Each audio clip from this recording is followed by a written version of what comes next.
शीतल एक छोटे से गांव की रहने वाली थी। उसकी शादी पास के ही एक गांव में हुई थी। शादी के बाद शीतल अपने नए घर में खुश थी, पर उसकी सास और ननद उसे कुछ ठीक नहीं लगती थी। वो दोनों हमेशा उसे तंग करती रहती थी। एक दिन उसकी सास ने उसे गांव के पास वाले जंगल से लकड़ियां लाने को कहा। शीतल बिना किसी सवाल के लकड़ियां लेने जंगल चली गई।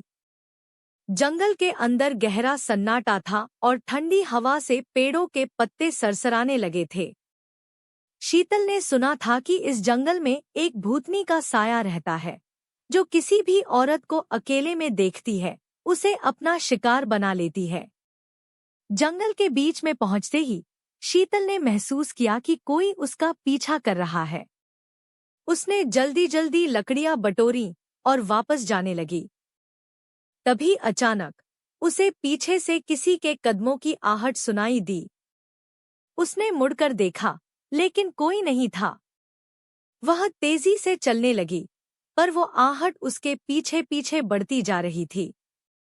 अचानक शीतल का पैर फिसल गया और वह जमीन पर गिर पड़ी।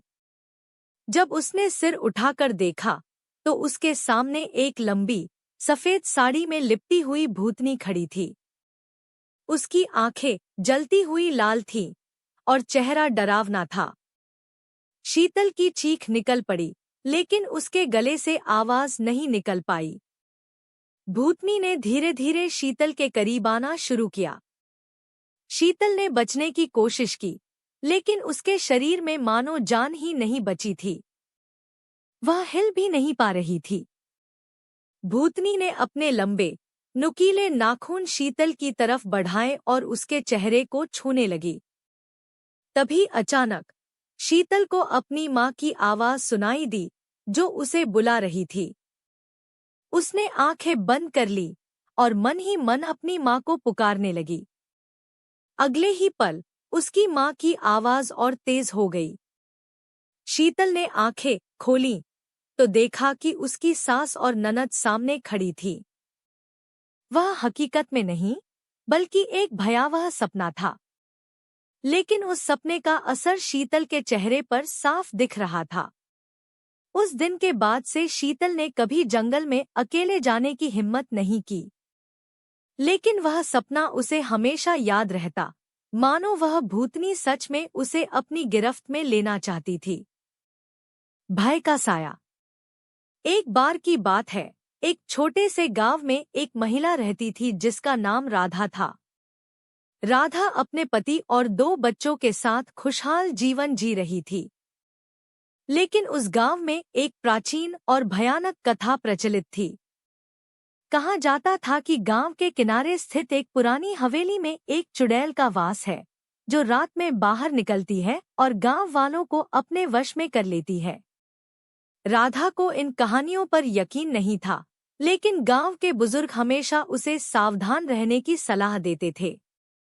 एक दिन राधा के पति को काम से बाहर जाना पड़ा और उसे बच्चों के साथ अकेले रहना पड़ा। उस रात तेज बारिश हो रही थी और हवाएं जोर से चल रही थी। राधा ने बच्चों को सुलाकर दरवाजे और खिड़कियां बंद कर दी। मध्यरात्रि का समय था, जब अचानक दरवाजे पर जोर से दस्तक हुई।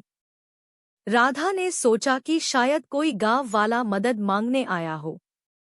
उसने दरवाजा खोला, लेकिन बाहर कोई नहीं था। तभी उसे हवेली की दिशा से आती एक आवाज सुनाई दी।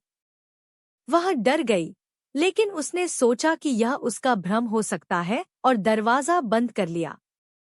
कुछ देर बाद उसे फिर से वही आवाज सुनाई दी, इस बार और भी तेज। राधा ने खिड़की से बाहर झांका और देखा कि हवेली के पास एक धुंधली आकृति खड़ी है। वह आकृति धीरे धीरे उसकी ओर बढ़ रही थी।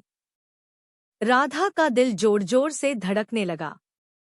उसने अपने बच्चों को उठाया और एक कमरे में बंद कर दिया। वह खुद भी कमरे में जाने लगी, लेकिन तभी दरवाजा अपने आप खुल गया। राधा ने पीछे मुड़कर देखा तो उस धुंधली आकृति को अपने घर के अंदर पाया। वह आकृति अब साफ दिख रही थी। वह एक भयानक चुड़ैल थी, जिसकी आंखें जलती हुई लाल थी और चेहरा विकृत था। राधा ने चीखने की कोशिश की, लेकिन उसकी आवाज नहीं निकल पाई। चुड़ैल ने राधा की तरफ हाथ बढ़ाया और उसके शरीर को छूने लगी। राधा को महसूस हुआ कि उसकी ऊर्जा खत्म हो रही है। उसने सारी हिम्मत जुटाकर भगवान का नाम लिया और चुड़ैल से दूर हटने की कोशिश की। तभी अचानक कमरे में तेज रोशनी हुई और राधा की मां की तस्वीर से एक दिव्य प्रकाश निकला। उस प्रकाश ने चुड़ैल को पीछे धकेल दिया। चुड़ैल चीखती हुई गायब हो गई और राधा बेहोश होकर गिर पड़ी। जब उसने आंखें खोलीं, तो सुबह हो चुकी थी और उसके पति वापस आ चुके थे। उसने पूरी घटना अपने पति को बताई, जो उसकी बातों पर यकीन नहीं कर पाया। लेकिन राधा जानती थी कि वह चुड़ैल सच में थी और वह अनुभव कभी नहीं भूल सकती थी। उस दिन के बाद राधा ने अपने घर में भगवान की मूर्तियों को स्थापित किया और रोज पूजा करने लगी। गांव वालों ने भी उस हवेली के पास जाना बंद कर दिया और वह हवेली हमेशा के लिए वीरान हो गई। लेकिन राधा को अब भी उस रात का भय सताता रहता, जब उसने चुड़ैल को अपने सामने देखा था। खौफ का अंत। एक छोटे से पहाड़ी गांव में सरिता नाम की एक महिला रहती थी। वह अपने पति रमेश और बेटी नीता के साथ वहां की शांत और खूबसूरत वादियों में खुशहाल जीवन बिता रही थी। गांव में एक प्राचीन मंदिर था, जिसे लोग डर के मारे बंद रखते थे। कहते थे कि उस मंदिर में एक प्रेतनी का वास है, जो किसी भी महिला को अपनी चपेट में ले सकती है। सरिता को इन बातों पर यकीन नहीं था। एक दिन गांव में एक बड़ा उत्सव मनाया जा रहा था। पूरे गांव ने मंदिर के आसपास इकट्ठा होकर पूजा अर्चना करने का निर्णय लिया। सरिता ने भी अपने परिवार के साथ पूजा में हिस्सा लिया। पूजा के बाद सरिता को अचानक से एक अजीब सी बेचैनी महसूस होने लगी। उसकी नज़र मंदिर के बंद दरवाजे पर पड़ी और उसे लगा कि कोई अंदर से उसे बुला रहा है। उस रात सरिता ने एक भयावह सपना देखा। उसने देखा कि वह मंदिर के अंदर अकेली खड़ी है और अचानक से एक प्रेतनी उसकी ओर बढ़ रही है। प्रेतनी ने सरिता को अपने लंबे नाखूनों से पकड़ लिया और उसके शरीर में दर्द फैलने लगा। सरिता ने जोर से चीखने की कोशिश की, लेकिन आवाज नहीं निकल पाई। अचानक उसकी आंखें खुलीं और उसने देखा कि वह अपने बिस्तर पर पड़ी है। लेकिन उसकी चीख सुनकर रमेश और नीता जाग गए थे। सरिता ने उन्हें अपने डरावने सपने के बारे में बताया। रमेश ने उसे दिलासा दी और कहा कि यह सब सिर्फ एक सपना था। लेकिन अगले दिन गांव में अजीब घटनाएं होने लगी। महिलाएं रात में अजीब आवाजें सुनने लगी और कईयों ने तो प्रेतनी को देखने का दावा भी किया। गांव वालों ने यह समझा कि मंदिर में कुछ अनहोनी हो रही है। सरिता को भी फिर से वही सपना आने लगा और हर बार वह और भी भयानक हो जाता। गांव के बुजुर्गों ने निर्णय लिया कि मंदिर की पूरी तरह से पूजा अर्चना करवाई जाए और प्रेतनी को शांत किया जाए। उन्होंने गांव के प्रसिद्ध तांत्रिक को बुलाया। तांत्रिक ने कहा कि प्रेतनी को मुक्त करने के लिए एक महिला को अपनी जान का बलिदान देना होगा। यह सुनकर गांव में सन्नाटा छा गया।